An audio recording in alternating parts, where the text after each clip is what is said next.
প্রিয় শিক্ষার্থী বন্ধুরা, আমি জয়িতা বিশ্বাস তোমাদের সামনে হাজির হয়ে গেলাম আমাদের হিন্দু ধর্ম শিক্ষার বহু নির্বাচনী অংশের ক্লাস নিয়ে। আজকের পর্বে থাকছে আমাদের প্রথম অধ্যায়ের প্রথম যে পার্টটুকু, অর্থাৎ এখানে আমরা দেখতে পাচ্ছি আমাদের ব্রহ্ম ও ঈশ্বরের ধারণা।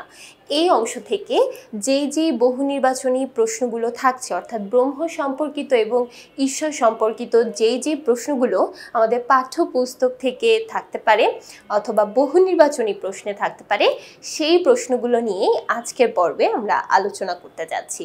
তাহলে চলো শুরু করা যাক। সো প্রথমেই আমরা যে প্রশ্নটা নিয়ে আলোচনা করব সেটি হচ্ছে ব্রহ্ম শব্দের অর্থ কী।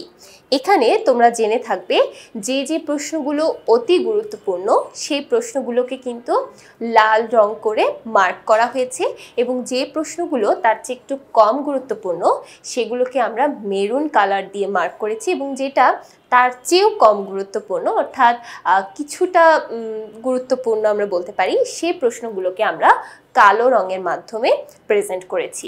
তাহলে এখানে দেখতেই পাচ্ছি এই প্রশ্নটা কিন্তু খুবই গুরুত্বপূর্ণ একটা প্রশ্ন। বলা হচ্ছে ব্রহ্ম শব্দের অর্থ কী।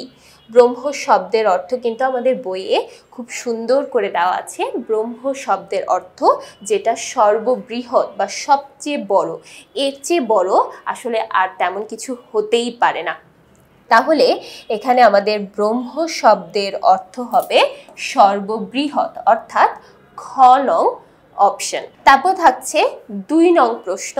2 নং প্রশ্নে বলা হচ্ছে সকল কর্মের ফলদাতা হলেন।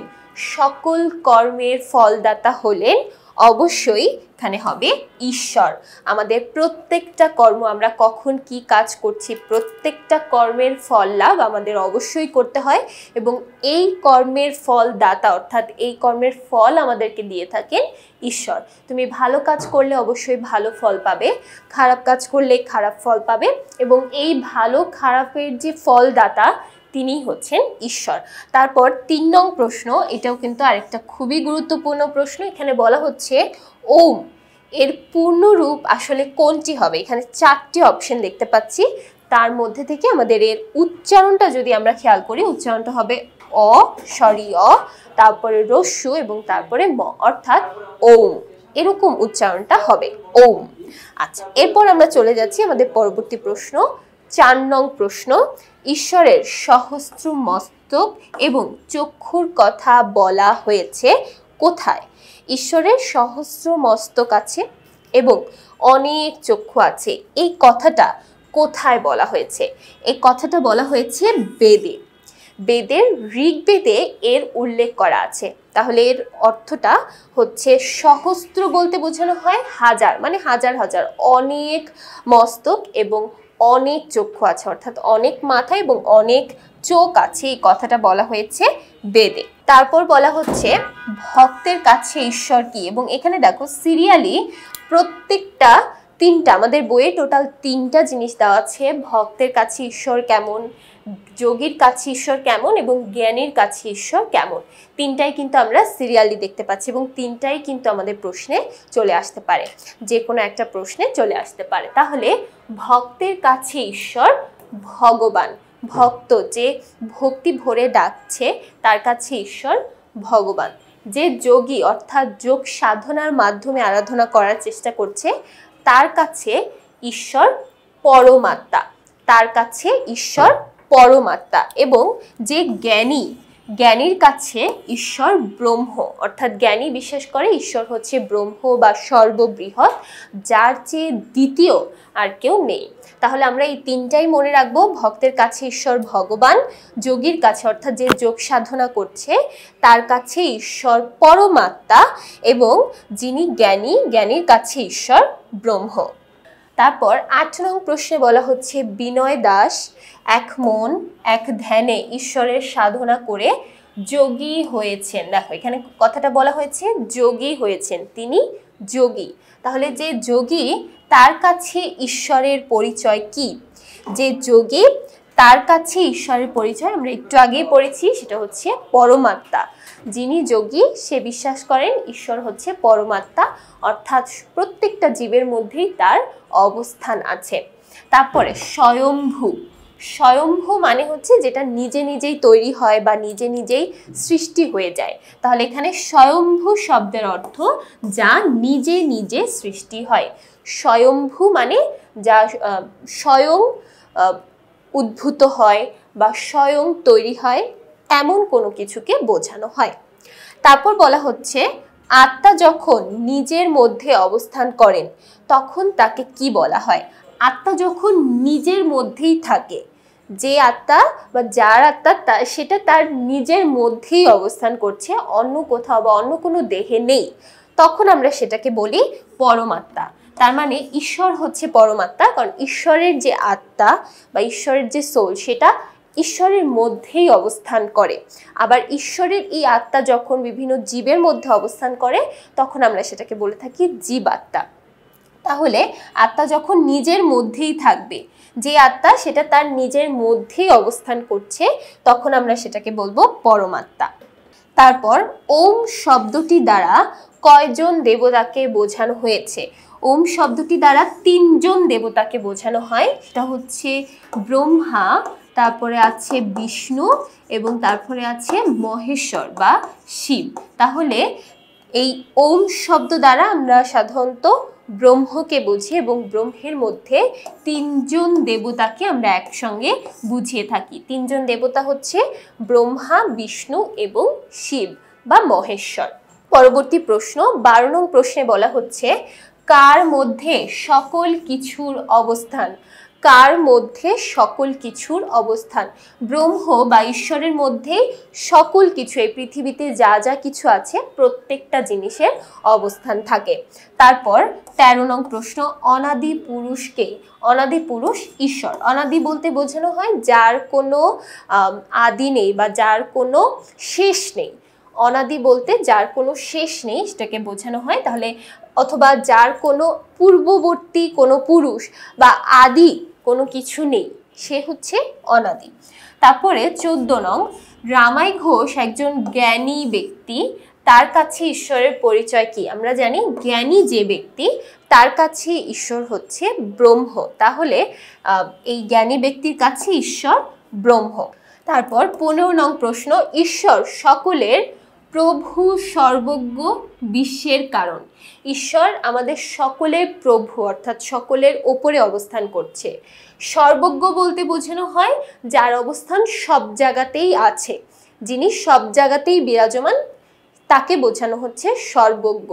এবং বিশ্বের কারণ অর্থাৎ এই বিশ্বে প্রত্যেকটি ঘটনা, যা যা কিছু ঘটছে, যা যা কিছু তৈরি হয়েছে, যা যা কিছু আছে, প্রত্যেকটি জিনিসের কারণ হচ্ছে ব্রহ্ম বা ঈশ্বর। তাহলে ঈশ্বর সকলের প্রভু, সকলের সর্বজ্ঞ অথবা বিশ্বের কারণ। তাহলে এখানে অ্যান্সারটা হবে কি? সবগুলো অপশনই হবে। ওকে, তারপর ওমকার অর্থাৎ ওম, এই ওম থেকেই ওমকার, এবং এই ওমকার বলতে আমরা কি বুঝে থাকি? ওমকার বলতে আমরা জানি যে ওম এই কথাটি দ্বারা 3 জন দেবতাকে বোঝানো হয়, ব্রহ্মা, বিষ্ণু, শিব। তাহলে এটাই কিন্তু এখানে বোঝানো হয়েছে সৃষ্টিকর্তা ব্রহ্মা। আমরা জানি ব্রহ্মা হচ্ছে সৃষ্টির দেবতা বা সৃষ্টিকর্তা, তাই সৃষ্টিকর্তা ব্রহ্মা, লয়কারী ব্রহ্ম। লয় বলতে বোঝানো হয় ধ্বংস, লয় বলতে বোঝানো হয় ধ্বংস। তাহলে যে ধ্বংস করছে সেই দেবতাকেও আবার আমরা বুঝি। আবার নিরাকার ব্রহ্ম অর্থাৎ যার কোনো আকার নেই বা যাকে আমরা দেখতে পাচ্ছি না, সেই ব্রহ্মকেও বোঝানো হয়। মোট কথা হচ্ছে আমরা সৃষ্টিকর্তা ব্রহ্মা অর্থাৎ 3 জন দেবতার মধ্যে একজনকে বলতে পারি ওঙ্কার বা ওম। তারপর লয়কারী ব্রহ্ম, ব্রহ্মকেও বলতে পারি ওম। আবার নিরাকার ব্রহ্ম যে, তাকেও বলতে পারি। তাহলে এখানে অ্যান্সারটা হবে কি? অ্যান্সারটা হবে 4 নং, অর্থাৎ এখানে সবগুলোই অ্যান্সার হবে।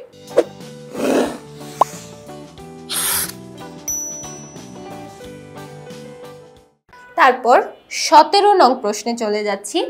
যার মধ্যে সকল কিছুর অবস্থান ও বিলয় তিনি কে? যার মধ্যে সকল কিছুর অবস্থান তিনি হচ্ছে ব্রহ্ম।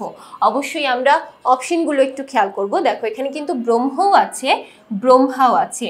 ব্রহ্মা কিন্তু হবে না, এখানে হবে ব্রহ্ম। যখন ব্রহ্ম অপশানে থাকবে আমরা অবশ্যই ব্রহ্মই অ্যান্সার করব, কারণ ব্রহ্ম বলতে প্রত্যেকটি দেবদেবীর একত্রে আমরা যে ঈশ্বরকে বোঝাচ্ছি সেই ঈশ্বরকেই বোঝানো হয়। আচ্ছা, তারপরে 18 ব্রহ্ম ঈশ্বর ভগবান ও অবতার কার অপর নাম? স্রষ্টা অর্থাৎ যিনি আমাদেরকে সৃষ্টি করেছেন তারই অপর নাম হচ্ছে ব্রহ্ম, ঈশ্বর, অবতার, ভগবান। আমরা যে যে নামে ডাকি না কেন প্রত্যেকটা বিষয়ের মাধ্যমে কিন্তু এই একজন ঈশ্বরকেই বোঝানো হয়। তারপর 19 নং এ বিশ্ব ব্রহ্মাণ্ডের সৃষ্টি, স্থিতি এবং লয়ের কর্তা কে?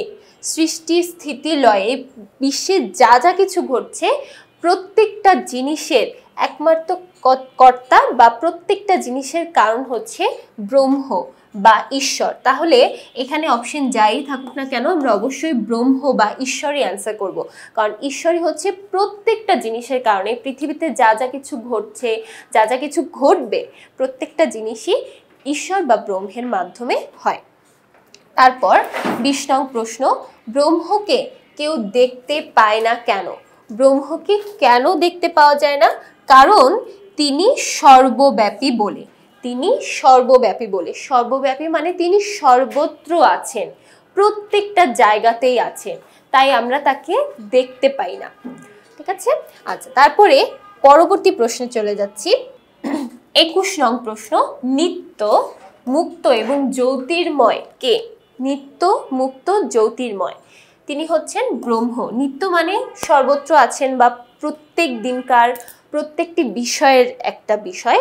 তারপরে মুক্ত বলতে বোঝানো হয়েছে যার মধ্যে কোনো বাধা নেই, এবং জ্যোতির্ময় বলতে বোঝানো হয়েছে আলোকিত বা যেটা সর্বত্র ছড়ানো বা সর্বত্র যার অবস্থান আছে সেটা হচ্ছে জ্যোতির্ময়। তাহলে এটা হচ্ছে ব্রহ্ম।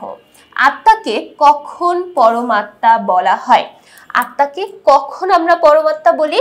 যখন আত্মা নিজের মধ্যে অবস্থান করে। আমরা পরমাত্মার সংজ্ঞা পড়েছি, পরমাত্মা হচ্ছে আত্মা যখন নিজের মধ্যে অবস্থান করবে তখন আমরা সেটাকে বলবো পরমাত্মা।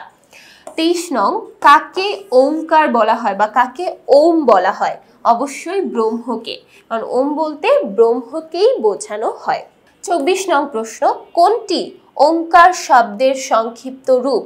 ওমকার, ওমকার বলতে ওমকে বোঝানো হয়। এখানেও কিন্তু আমরা অবশ্যই বানানটা খেয়াল করব, এটা কিন্তু আমাদের বানান নয়, আমাদের বানান হচ্ছে ও লিখে তার উপরে চন্দ্রবিন্দু। এই চন্দ্রবিন্দুর জন্যই কিন্তু একটা ময়ের উচ্চারণ হয়, ওম, কথাটা ওম হয়। এই ময়ের উচ্চারণটা কিন্তু চন্দ্রবিন্দুটার জন্যই চলে আসে। তারপর চলে যাচ্ছি 25 নং প্রশ্ন, সকল কর্মের ফল দান করেন কে? এই প্রশ্নটা কিন্তু আমরা একদম শুরুতেই কিছুটা একটু ডিফারেন্ট ওয়েতে পড়েছি। সকল কর্মের ফল দান করে ঈশ্বর বা ব্রহ্ম। এখানে যে অপশনই থাকুক না কেন দুইটা বলতে কিন্তু সেম জিনিসটাকেই বোঝানো হয়। তাহলে সকল কর্মের ফল দান করেন ঈশ্বর। তারপর 26, ঈশ্বর জ্ঞানীর কাছে নিচের কোনটি? দেখো অপশনগুলো কিন্তু আমরা অবশ্যই খেয়াল করব, অপশনগুলো কি বলা হচ্ছে।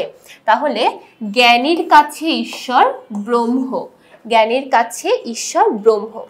27, নিতাই চন্দ্র যোগ সাধনা করে যোগী হয়েছেন, যোগ সাধনা করে যোগী হয়েছেন, তাই তার কাছে ঈশ্বর কি নামে, তিনি ঈশ্বরকে কি রূপে ডাকেন? অথবা প্রশ্ন কিন্তু এমন ভাবেও আসতে পারে তার কাছে ঈশ্বর কি স্বরূপ? তাহলে তিনি যেহেতু যোগী হয়েছেন তাহলে আমরা বলতে পারি তার কাছে ঈশ্বর পরমাত্মা, তার কাছে ঈশ্বর পরমাত্মা, কারণ যোগীর কাছে ঈশ্বর পরমাত্মা স্বরূপ। 28, প্রণববাবু একজন জ্ঞানী ব্যক্তি, দেখো একজন জ্ঞানী ব্যক্তির কাছে ঈশ্বর ব্রহ্ম, তাহলে তার কাছে ঈশ্বরের পরিচয়টা কি হবে? তার কাছে ঈশ্বরের পরিচয় হবে ব্রহ্ম। 29, তিনি পরম পুরুষ, তার সহস্র মস্তক, সহস্র চক্ষু, সহস্র চরণ, এই কথা দ্বারা কি বোঝানো হয়েছে? এই কথা দ্বারা বোঝানো হয়েছে ঈশ্বর সর্বব্যাপী, অর্থাৎ তিনি প্রত্যেকটি জায়গায় আছে, সব জায়গায় তার ব্যাপিতা বা সব জায়গায় তার কাজ সর্বদা চলমান, তাই তিনি সর্বব্যাপী। তারপর 30, অনিন্দ স্বয়ম্ভু শব্দটি পড়ল, এর দ্বারা সে কি বুঝবে? স্বয়ম্ভু এর অর্থটা কি? এর অর্থটা আমরা শিখেছি নিজে নিজে যা সৃষ্টি হয়েছে বা নিজে নিজে যা সৃষ্ট হয়েছেন, যে সৃষ্ট হয়েছেন। 31 নং প্রশ্ন, হিন্দু ধর্ম অনুসারে স্রষ্টাকে অভিহিত করা হয় হিন্দু ধর্ম অনুসারে স্রষ্টাকে অভিহিত করা হয়, আমরা ব্রহ্ম নামেও জানি, আমরা ঈশ্বর বা ভগবানও বলি। আবার দেখো ঈশ্বরের বিভিন্ন অবতারও কিন্তু আছে। তাহলে আমাদের হিন্দু ধর্ম অনুসারে স্রষ্টাকে আমরা এই প্রত্যেকটি নামেই কিন্তু চিনে থাকি। তাহলে স্রষ্টা এই প্রত্যেকটি নামই হবে। তারপর 32 নং প্রশ্ন, ওম এই 3টি অক্ষর দ্বারা বোঝায়। ওম এই 3টি অক্ষর দ্বারা আমরা বিষ্ণুকেও বুঝি, মহেশ্বরকেও বুঝি, আবার ব্রহ্মাকেও বুঝি। তাহলে দেখো 3টাই কিন্তু হচ্ছে। তাহলে অ্যান্সারটা কি হবে? অ্যান্সারটা হবে এখানে সবগুলো অ্যান্সার। তারপরে আমরা একটা উদ্দীপক দেখে নিই। এখানে একটা উদ্দীপক দেওয়া আছে এবং উদ্দীপকের সাপেক্ষে আমাদের 2টা প্রশ্ন দেওয়া আছে। তাহলে আমরা একটু উদ্দীপকটাকে দেখি। উদ্দীপকে বলা হচ্ছে দৃশ্য 1-এ স্রষ্টার স্বরূপ বিষয়ে নীতিশের ধারণা হলো স্রষ্টা হলেন নিত্য, শুদ্ধ, মুক্ত, সর্বজ্ঞ এবং সর্বশক্তিমান। আবার দৃশ্য 2-এ বলা হচ্ছে ডক্টর অসীম সরকার তার ছাত্রদের বললেন হিন্দু ধর্মের প্রধান দিক হলো ঈশ্বরে বিশ্বাস এবং জগতের কল্যাণ, এছাড়াও রয়েছে জন্মান্তরবাদ। আচ্ছা, 33 নং প্রশ্ন, নীতিশের ধারণায় স্রষ্টার স্বরূপের কোন নামটি প্রকাশ পেয়েছে? স্রষ্টার স্বরূপের কোন নামটি প্রকাশ পেয়েছে? দেখো এখানে যেহেতু বলা হয়েছে স্রষ্টা হচ্ছে নিত্য, শুদ্ধ, মুক্ত, সর্বজ্ঞ, সর্বশক্তিমান। আমরা জানি ব্রহ্মকেই আমরা নিত্য, মুক্ত, শুদ্ধ, সর্বজ্ঞ, সর্বশক্তিমান প্রত্যেকটি বলতে পারি। তাহলে এখানে স্রষ্টার স্বরূপ বলতে আমরা ব্রহ্মকে বুঝিয়েছি। তারপর 34, ডক্টর অসীম সরকার ঈশ্বরকে উপলব্ধি করতে পারবেন কিভাবে?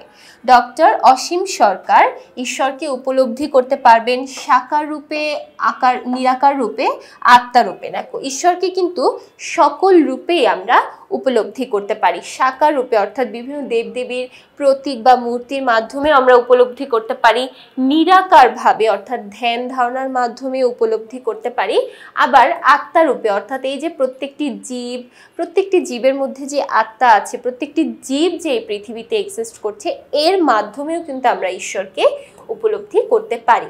তাহলে এটার অ্যান্সার হবে কি? এটার অ্যান্সার হবে প্রত্যেকটি অপশন। তাহলে এই যে 4 নাম্বারে প্রত্যেকটি অপশন আছে, এটা হবে আমাদের এই প্রশ্নের জন্য অ্যান্সার। তাহলে এই ছিল আমাদের প্রথম পর্বের আলোচনা। আশা করছি প্রত্যেকটি প্রশ্নই সবার কাছে ক্লিয়ার হয়েছে। সবাই খুব ভালো থাকবে, সুস্থ থাকবে। সবাইকে ধন্যবাদ।